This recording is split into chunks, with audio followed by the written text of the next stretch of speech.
Good morning, everybody. I'm coming on this morning to make a video about violence. This is part of the blog, and it was from last week's blog on leaving and helping a friend.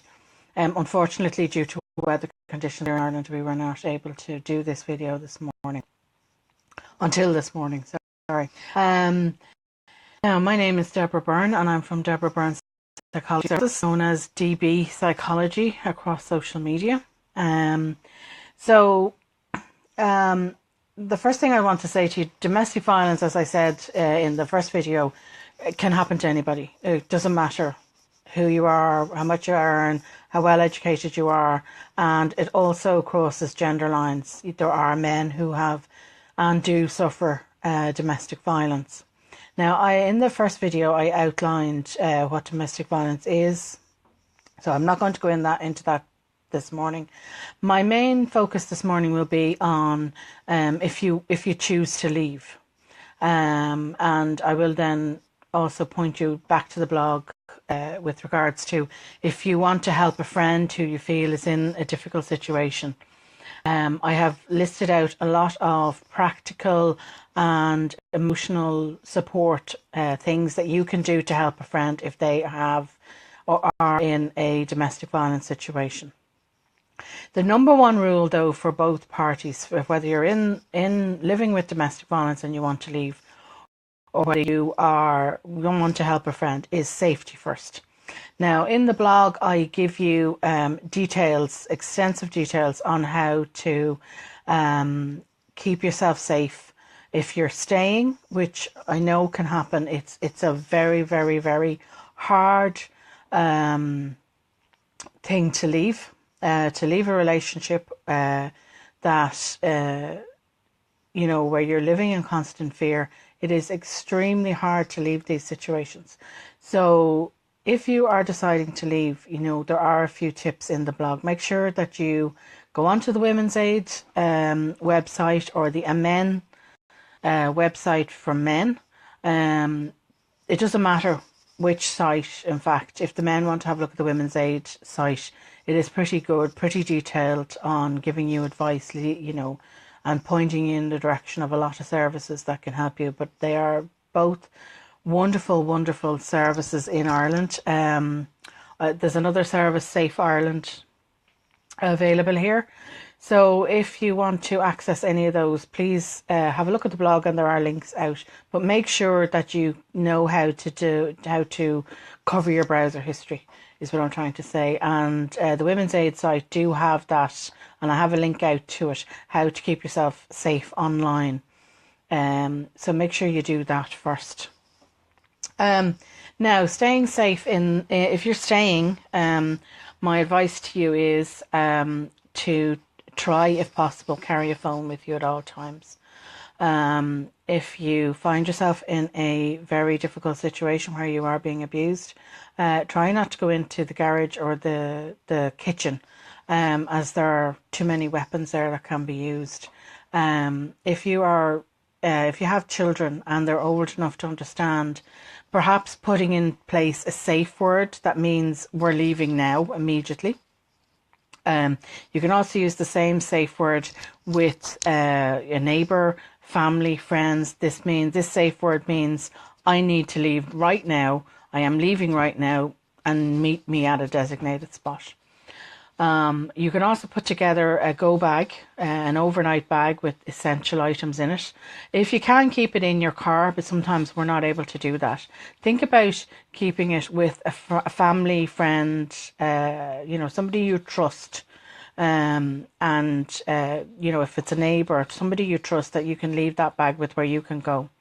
Also decide that if you need to leave, that you know where you're actually going to go. Think about where you need to go, that you will be safe, because safety is your priority.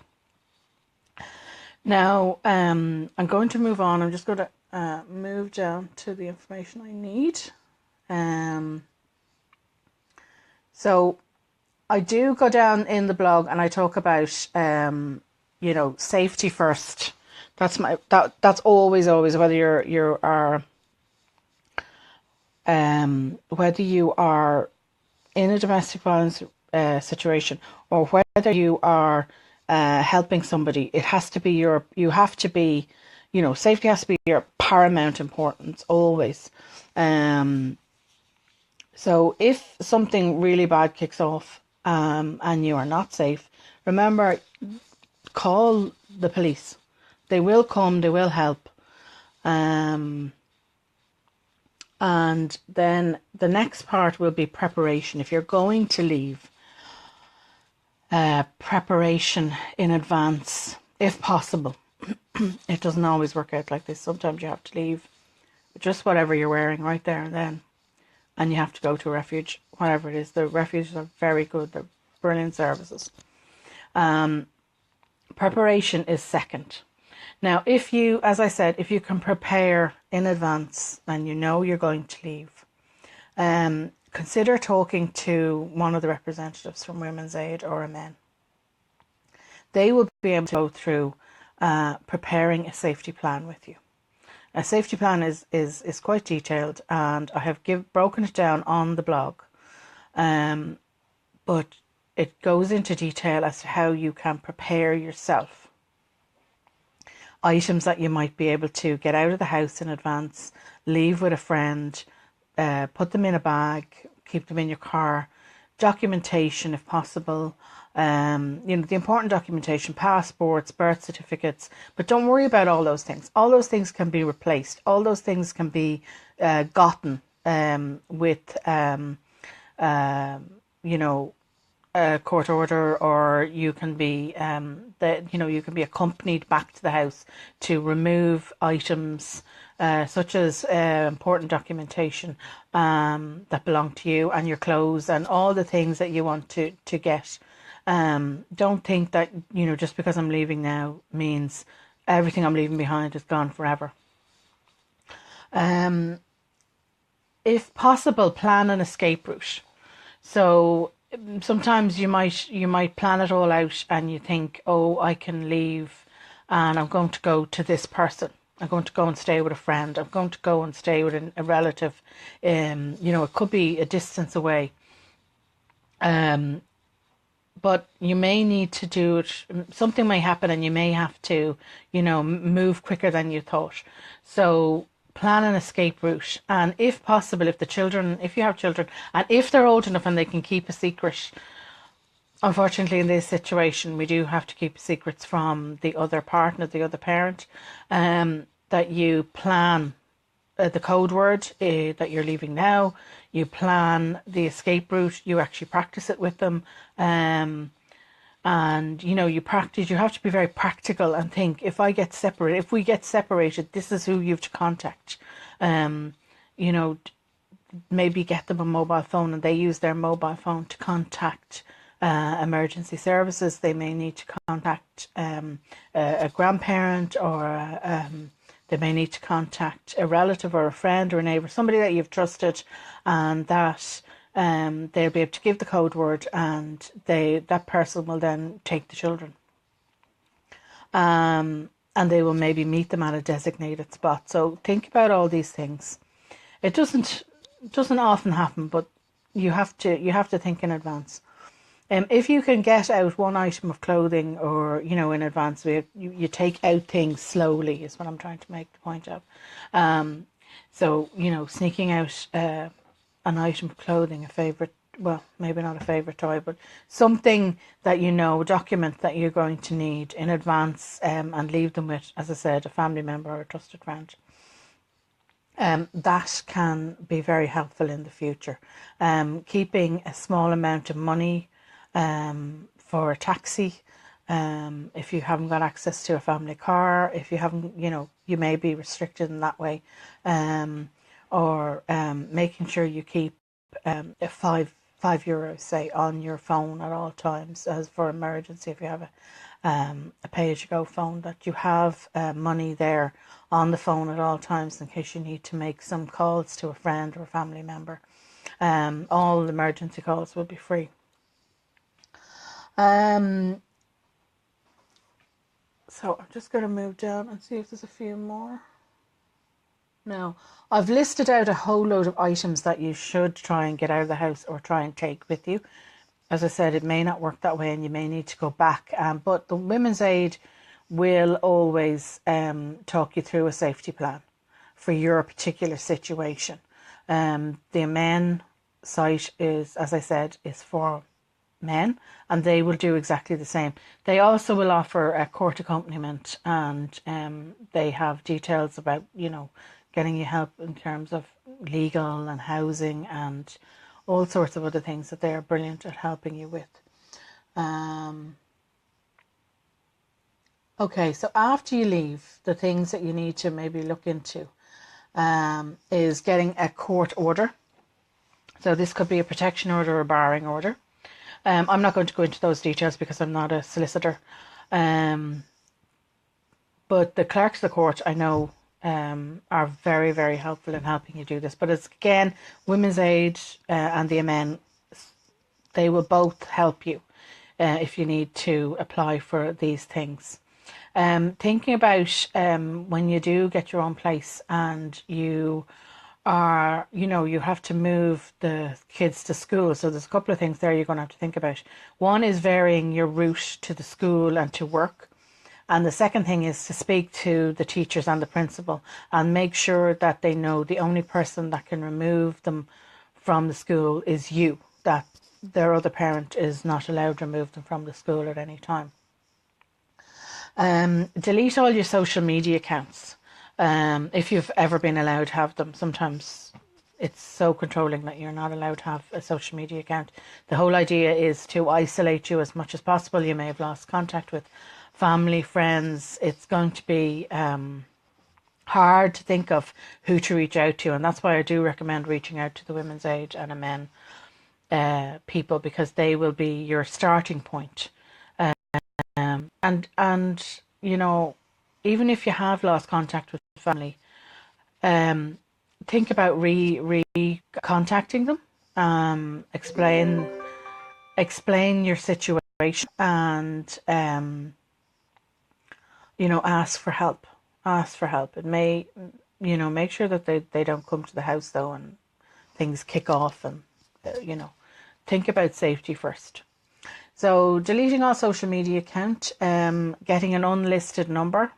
If you do have a phone in the house these days, it's not so common to have a phone in the house, but you may have one. Most people now just use their mobile phones, but get yourself, if you haven't been allowed to have a mobile phone, get a mobile phone. As I said, keep that €5 credit top up on it all the time, or a couple of euros, enough to make a phone call to a friend, to a family member that you trust, that something has happened, this person has come to your new home, you need help, so ring them. They can then come and take the children, or they can, ring the police, as I said. But while you're dealing with the police, the friend or the family member can help take care of the children. Save all threatening messages. So if there's been any threatening messages, whether text messages, but I would hope that you change your number and not have the same mobile phone number.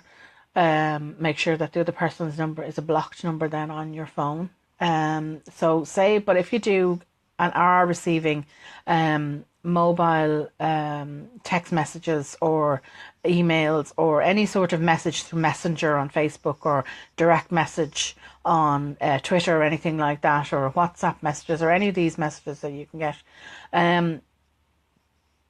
make sure that you keep those. Make sure you keep them, don't delete them, and if possible print them out and keep a hard copy as well, and pass those on to your to a solicitor. You're also going to have to talk to your employer, particularly if you haven't left your job and the person, your partner that you've left, knows where you work. You would need to tell them what's going on so that security knows that this person shouldn't be coming and hassling you. You're no longer together, that there is a protection order against, the protection or barring order there, so that they can, unfortunately, these are things that you're going to have to do, and to keep yourself and your children safe. It's not great, but it will be worth it, I promise you, in the end. It is so worth it to get out of this situation and to move forward with your life, and to finally, to finally have peace and serenity, and not live in the fear of violence, of threat of abuse of any kind, to have your own money, not worry about debts. It is so much better, than staying in the situation you are. Consider getting counselling. In fact, I would very strongly suggest that you do get counselling. You're probably going to have PTSD. The children may have PTSD. So you're all going to need therapy. You're all going to need counselling. And that's what I do. Now, I'm not selling my services. What these videos are for anybody in any country, anywhere at all. But again, Safe Ireland, Women's Aid, Amen, they can point you in the direction of somebody in your locality or your new locality if you've moved, to help you with counselling. And you are going to need that. Now, if you are helping a friend, okay, if somebody has told you, and they're a friend of yours, and they've told you they're in a domestic violence situation, first off, you're a very lucky individual, because they have trusted you so much to actually confide in you. It isn't very often that people will talk about being in these situations. They are hugely ashamed, and they feel very guilty about having let this happen to them. So please be patient, kind, and understanding. And you also need to not push them. They have to make the decision to leave, not you. No matter how much you want them to leave, you can't make that decision for them. You can't push them. In fact, if you start trying to push them, you're only going to push them further into staying. So I would very much advise you to be very kind, be very patient, and be very, very open to listening, and have patience with listening, and just listen. They just want you to listen. It's going to be a lot of emotional support. Now, in saying all that, you have to make sure that you are safe. A perpetrator like this is not going to want you to get involved. They're not going to want you to start putting your 2 pence worth in there, and be talking to this to your friend. So please make sure that you are safe at all times. If something happens, you are also entitled to call the police. You are also, you can also go and talk to Women's Aid and ask for some practical advice, and ask for, consider getting emotional support to yourself. Maybe get some counselling, because you are helping somebody who's in a very, very difficult situation, or has been in a very difficult situation. So you will need to talk about this too. You will need to talk about what you're hearing. You need to reassure them that they are not alone, and that you are there for them no matter what. If you can give them, credit for their phone, that's a very practical thing to do. So that, because they may not have access to an awful lot of money, or to have no money, they may not even have access to a phone. So for you to allow them to use your mobile phone to contact Women's Aid or contact a man, for you to allow them to use your phone to contact a solicitor, to do, to have dealings with the outside world through your phone, to use your phone, maybe use your laptop, or your computer, your home computer, to access information that they need, so that they're not using the home computer or laptop or tablet that is monitored by this perpetrator. These are very practical things that you can do. Reminding them that they don't deserve, the treatment that they're in. But remember, they're probably suffering from PTSD. So as I keep saying, you're going to have to be very patient and kind, and be willing to just listen. And don't get upset if they choose to stay. As I said at the start, this is a hugely difficult situation to leave. Not everybody makes it out. In fact, very few people make it out. So just being there for them is sometimes that's just enough. That's enough that they have somebody there. And I know you're going to find this difficult. I know you're going to find it very, very hard to understand how somebody would stay with somebody like this and would allow themselves to be abused like this. But it's a very complicated situation, and for you just to be there emotionally and maybe just a little bit of practical support, as I said, the phone, the laptop, you know, giving credit, but mostly a listening ear can be enough to help somebody. They may not leave immediately. They may eventually leave. It can take a long time for them to leave. And as I said, they may never leave, unfortunately. I'll just read down and see, do I have any other notes that might help? I do list out a huge amount of